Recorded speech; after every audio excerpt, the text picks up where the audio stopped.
예, 안녕하십니까. 예, 반갑습니다. 오늘 또 즐거운 월요일인데, 푸른길 방송, 푸른 길 걷는 사람의 푸른 길 방송 인문학 강의 두 번째 시간을 시작하도록 하겠습니다. 오늘은 공인은 좀 부끄러운 줄을 알아야 쓴다. 이런 내용을 가지고 이렇게 얘기를 할 텐데, 사실 이것도 제가 얼마 전에 칼럼에서 썼던 내용인데, 우리 서지현 검사라고 여러분 아실 거예요. 유명한 미투를 촉발시켰던 여성 검사죠. 서지현 검사를 제가 지난주에 광주에서 한번 만났어요. 이분이 광주 들불 기념사업회에서 주는 들불 상을 올해 수상을 하게 돼서 광주에 오셨더라고요. 그래서 거기서 만나서 혹시 서검사님에 대해서 제가 칼럼을 쓴 걸 하나 있었는데 본 적 있냐 그랬더니 본 것 같다라고 얘기를 해서 제가 제 이제 핸드폰에서 찾아가지고 그 칼럼을 좀 보여줬더니 한참 이렇게 보고 그렇더라고요. 요즘 서검사는 지난 8년 전에 일어났던 검찰 내의 성폭력, 성폭행 사건에 대해서 부끄러움을 무릅쓰고 폭로를 했던 분이죠. 그런데 요즘 여러분이 잘 알다시피 양승태 대법원장이라고 잘 아시죠? 양승태 대법원장이 대법원장 시절에 정말 재판을 거래를 했고 정권과 재판에 관해서 협의를 했다는 사실이 폭로가 지금 되고 있습니다. 여러분 잘 아시죠? 옛날에 KTX 승무원 대량 해고 사건도 사회에 큰 문제가 되고 있었고, 또 우리 이현 교수님도 아시죠? 통합진보당 해산 사건도 어마어마한 사건인데 이건 정치적 범죄죠. 그 통합진보당 사건도 거래를 좀 해서 정부가 협의를 했다는 게 드러나고, 이런 여러 가지 것들이 이 대법원에서 일어났다는 것입니다. 그건 정말 좀 웃기는 이야기죠. 그래서 국민들이 이제 이것에 대한 진실을 규명을 하고 거기에 대한 입장을 밝히라 했더니, 지난주에 양승태 대법원장이 기자들을 어디 자기 집으로 불렀다가 하도 많이 와버리니까 이제 자기 집에서 않고 동네에 어린 놀이터로 데리고 와서 했는데, 아주 거기서 거만스럽게 자기는 잘못한 게 하나도 없다라고 변명으로 일관했다라고 하는데, 정말 이런 걸 보면서 이런 말이 생각납니다. 매민자께서 이제 말씀하신 내용 중에서 이런 마음이 있어요. 우리 인간에게 가져야 될 중요한 마음에 몇 가지가 있는데, 그 중에 한 가지는 뭔가 좀 자기 옳지 않음을 부끄러워하고 남의 옳지 않음을 미워하는 이런 마음이 사람에게는 본성적으로 있어야 한다, 그런 얘기를 했는데, 그게 이제 여러분이 들어보셨을 거예요. 이게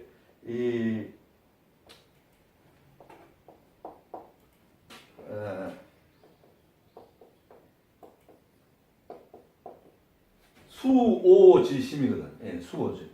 그러니까 이건 뭔가 자기 잘못을 부끄러울 숫자거든. 이게 부끄러울 숫자. 그 다음에 이것은 미워할 오자야. 그러니까 이게 뭔가 자기 잘못이 있었다면 그것을 좀 부끄러워하는 이 마음.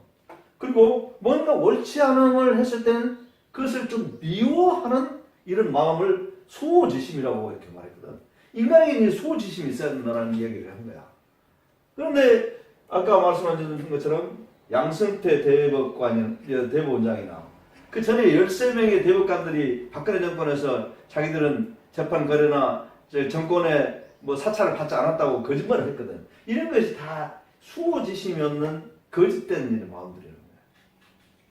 그런데 반면에 이제 인간에게서는 그걸 고칠 수 있는 힘이 있는데 그 뭐냐면 이것을 굉장한 시비지심이라고 했거든. 시비지심이 뭐냐? 이건 시는 옳은 것을 옳다고 비는 옳지 않은 것을 옳지 않다라고 하는 그런 마음을 얘기해요. 그러니까 이런 마음을 가지고 해야 사리 판단을 정확히 하고 합리적으로 된다는 것인데 바로 이 마음을 우리는 이 두 개의 마음을 볼 수가 있어요. 이것은 양승태 대법원장을 비롯한 이 대법원 판사들 이런 사람들이 보여주는 행태로서 수호지심이 없는 이런 모습을 볼 수 있고 반면에 자기 부끄러움을 무릅쓰고 진실을 좀 규명해서 정말 권위주의적인 그런 검찰 이런 조직 내에서 잘못된 문화를 척결시키기 위해서 과감히 폭로했던 이 서진은 검사 같은 사람의 시비지심 이게 명확하게 있는 거거든. 그래서 이건 정말로 우리가 이걸 보면서 정말 이 수호지심, 시비지심 이런 말을 다시금 한번 이렇게 생각을 해보게 합니다. 그러니까 이제 공인들이라는 것은 좀 부끄러움이 있어야 돼요. 이게 잘못되는 것은 이렇게 이 부끄러움이 있어야지. 그래서 저 중국의 그 유명한 그 관자라고 하는 책이 있어. 관자. 이 관자는 여러분께서 많이 좀 들어봤을 거예요. 관중과 포숙이 그 참 관포죽이라고 해가지고 우정이 많다고 그러잖아. 근데 그 관중이 아마 저었던 중국의 고전 책인데 이 관자라는 게 그 책이 제목 이름이야. 거기에 이제 이런 말 나오거든. 이게 많이 들어봤을 거야. 이게 봐봐 이게 예의염치라는 말이 나오거든.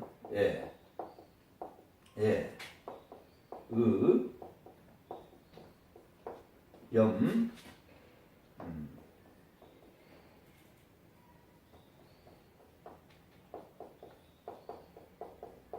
자, 이게 뭐냐? 예의염치란 네 가지 말인데 예라는 것은 여러분 잘 알다시피 애의 예자야. 이건 좀 의로울 의자고 이거는 부끄러울 염자. 이것은 아니 이건 아니지. 이건 청량할 염자. 이게 부끄러울 치자야. 근데 예의염치를 관중은 관자라는 책에서 말하면서 이것이 나라를 지탱하는 근본의 기둥이 되는 것이다라고 이렇게 얘기했어. 이게 원불교에서는 이런 걸 뭐라고 하냐면 이 네 가지를 사유라고 하거든. 세상을 버팀을 주는 네 가지의 줄기다 이렇게 해서 사유라고 말하는 정도로 이게 중요한 말이에요 사실. 이 말 들으면 뭐 요즘 사람들은 아이고 좀 뭐 구태의연한 소리 하고 있네 옛날 소리 하고 있네 이런 이야기들 하는데 그게 아니에요. 이게 중요한 겁니다. 그래서 이 관자의 간중을 보면은 이 네 가지가 중요한데 여기서 한 가지가 끊어지면 나라가 기울고 두 가지가 끊어지면 나라가 위태롭고 세 가지가 끊어지면 나라가 엎어지고 네 가지가 다 모두 끊어지면 나라가 멸망한다 그런 얘기겠어요. 다시 말하면 A가 없어지게 되면은 나라가 기울어진다는 거예요. 의까지 없어지면은 나라가 위태로워져. 이 청렴한 것까지 없어지면 나라가 엎어져. 그리고 이제 마지막 부끄러움까지 없어지면은 어떻게 되냐면 나라가 멸망을 해버린다는 거예요. 그리고 그 뒤에서 이런 이야기를 하거든. 이 A가 없어서 이 기울어지는 것은 바로 잡을 수가 있다. 그런 얘기예요. 그 다음에 의가 없어서 위태로워지기까지 하는 것도 어떻게 말하자면 다시 편안하게 안정시킬 수는 있다. 그런 얘기예요. 청명까지 없어져서 엎어지는 일으켜 세울 수 있지 않느냐 이렇게 얘기해요.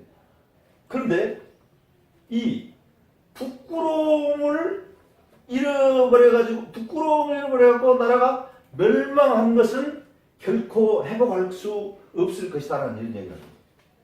그러니까 중요한 것은 마지막 이 부끄러움이 없으면 나라가 멸망해서 나라를 다시 회복할 수 없다라고 이야기를 하는 것이 부끄러움이라는 게. 부끄러움이 이게 제일 중요한 그런 말이죠.